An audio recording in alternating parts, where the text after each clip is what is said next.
اعوذ باللہ من الشیطان الرجیم، بسم اللہ الرحمن الرحیم۔ کیمیا گر سے ایک اور غزل آپ کے لیے لے کر آیا ہوں جو آپ کو سناتا ہوں۔ اس غزل میں جو خاص بات ہے وہ اس کے اشعار شروع ہونے سے پہلے ہی ہے ایکچولی۔ جن لوگوں نے میری پچھلی چیزیں سنی ہیں وہ جانتے ہیں کہ اس سے پہلے میں نے جو نظم ریکارڈ کروائی تھی وہ تھی دعوت العرض، اور وہ ایک اسلامک ایسکیٹالوجی کے پوائنٹ آف ویو سے بہت ہی دقیق موضوع تھا اور مشکل اور سخت موضوع تھا، جس کو مجھے بھی سالوں لگے مکمل طور پہ سمجھنے میں، اور اس کو ایک لیکچر میں بتانا بھی مشکل ہوتا ہے، پھر اس کو ایک نظم میں منظوم کرنا اور پھر وہ ایک لمبی نظم ہو 9-10 صفحے پہ پھیل جائے،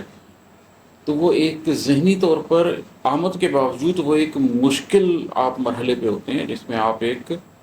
محسوس کرتے ہیں کہ میں نے کوئی زرخیز کام کیا۔ اس سے پچھلی جو غزل تھی وہ اگرچہ غزل تھی لیکن اس میں بھی اسلامک ایسکیٹالوجی کے حوالے سے تمام اشعار تھے۔ تو یہ دو چیزیں تھیں جو میں نے بڑی مشکل تحریر کی تھی اوپر نیچے۔ یہ جو بھی میں آپ کو غزل سنانے لگا ہوں یہ دعوت العرض نظم لکھنے کے تقریباً آدھے گھنٹے بعد ہوئی ہے۔ آپ کو پتہ ہے کہ اب اردو پہ میں یقین ہی نہیں رکھتا، اگر شعر کی آمد ہوگی تو لکھوں گا ورنہ نہیں لکھوں گا۔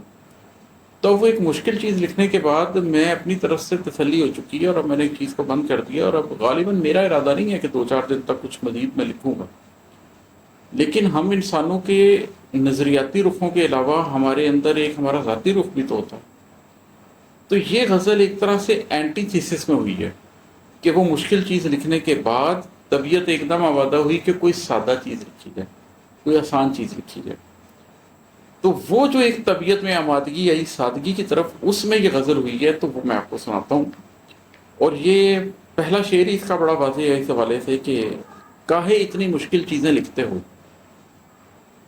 کاہے اتنی مشکل چیزیں لکھتے ہو، تم کیا سادہ بات نہیں کر سکتے ہو۔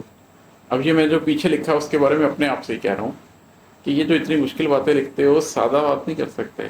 دنیا بڑی سادگی سے زندگی گزارتی ہے، تم کہاں اتنے مشکل فلسافیکل ٹاپکس کے پیچھے پڑے ہوئے، اور وہ بھی ایسکیٹالوجی جیسے مضمون کے اوپر جس کا لوگوں کو اسپیلنگ بھی نہیں پتا ہوتے، تو کاہے اتنی مشکل چیزیں لکھتے ہو، تم کیا سادہ بات نہیں کر سکتے ہو۔ پھر ساتھ ہی اس کا اگلا ریئیکشن آتا ہے،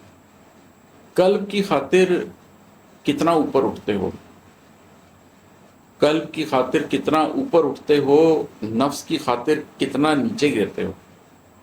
جب روحانیت کی تلاش ہوتی ہے، جب اپنی زندگی کا مقصد ڈھونڈ رہے ہوتے ہیں، جب اپنے قلب پر دھیان ہوتا ہے، تو کیسی اونچی بات کرتے ہو، کیسا اٹھتے ہو۔ اور پھر جب اپنی ذات پر آ جاتے ہو تو نفس ہے تمہارے اندر بھی، انسان ہو تم، پھر ایک دم نیچے گرتے ہو۔